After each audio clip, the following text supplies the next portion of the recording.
deposit? Hi, I'm Christina from the School of Home Ownership.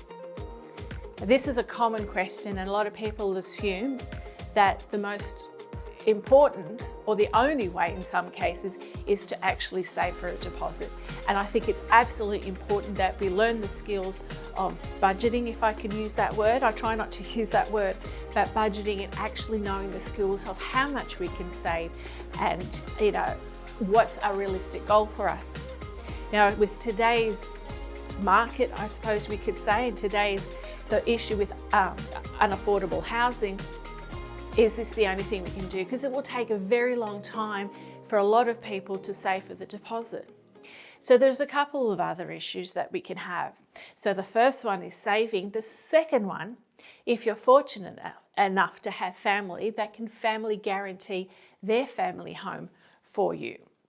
So that means that you still have to be able to have enough income to afford the loan, but you don't have to wait to save up for a 10-20% deposit.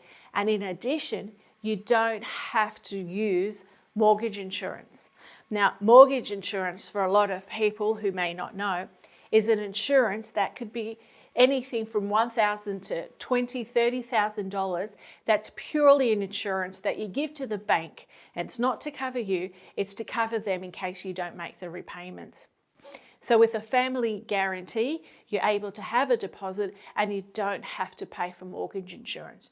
And when mortgage insurance is involved, they're a lot more stringent with the criteria for you to be able to borrow and get a home loan.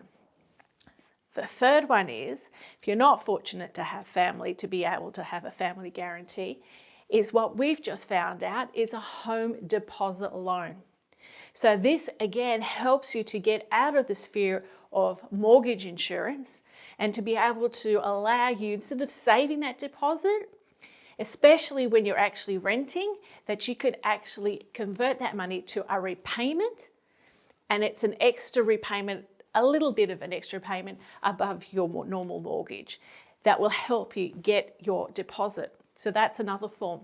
Then the fourth one that we know of, again, it's probably a little rarer and very hard and rare to get. It's what we call rent to own.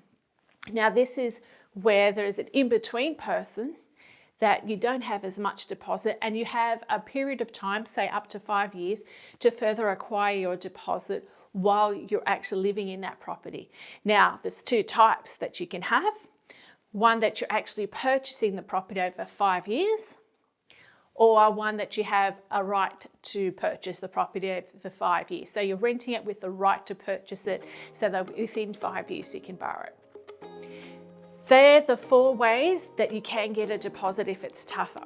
Now, I'm still saying that you need to be financially savvy in this market, but there is ways where you can get a little bit of extra help to get where you need to be.